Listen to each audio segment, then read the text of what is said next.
inside that falling-down house the livelong day, only opening the door every now and then to shoo cats out of their weed-filled yard. Then one day, Nadine died, and 3 days later Ernest died. Not long after that, Mama heard somebody at the post office say that their daughter from Tennessee was coming to live in their old house. Evelina. Mama hadn't heard that Evelina had a skinny, scabby-kneed daughter named Posey and a yapping little dog named Porkchop. Which was why it had come as a bit of a shock to Walter to find himself on their porch with a jar of pickles and that girl glaring at him and her dog snapping and snarling. After he got over the shock, he took a good hard look at Posey and felt his spirits lift a little. Right there in the middle of Posey's left cheek was a large, heart-shaped birthmark. Deep, dark brown against her pale, freckled skin. The instant Walter saw that birthmark, he began to think that maybe he and Posey were destined to be kindred spirits, bound together by the misfortune of being an easy target. Walter had a lifetime of experience in being an easy target. He was a quiet, timid, pigeon-toed boy with a lazy eye that never seemed to want to look where the other eye was looking.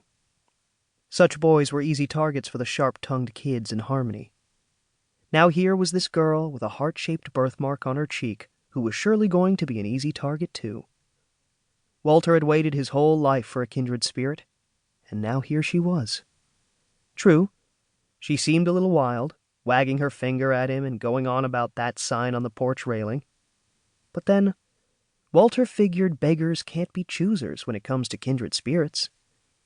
He handed Evelina the jar of pickles, and that little dog snarled and snapped at his ankles, making him jump down off the porch, landing in the red dirt yard with a thud.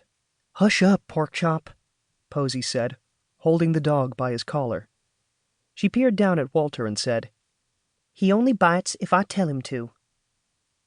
Walter looked up at the dog and felt his mouth drop open in surprise. That scruffy little dog only had 3 legs, 2 in the front and 1 in the back. Posey must have seen Walter's surprise, because she said, "You gotta be tough when you look like old Porkchop here. He's a scrapper."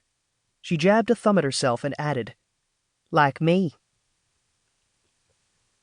When he headed back home that day, Walter felt a little lighter.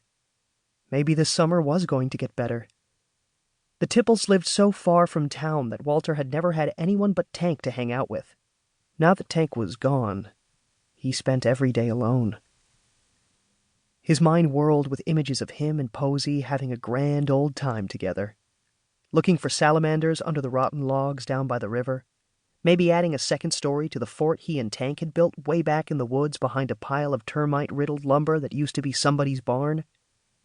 But later that night, Walter felt that familiar Mr. Doubt come creeping back, turning him into his worry-filled self again.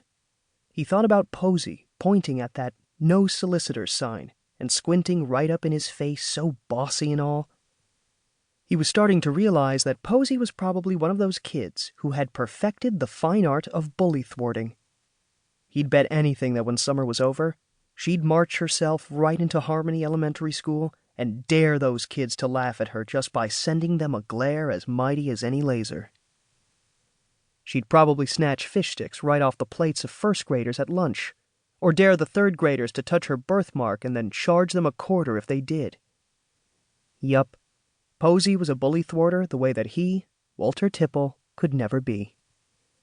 She and that dog, Porkchop, were tough, the way that he, Walter Tipple, would never be.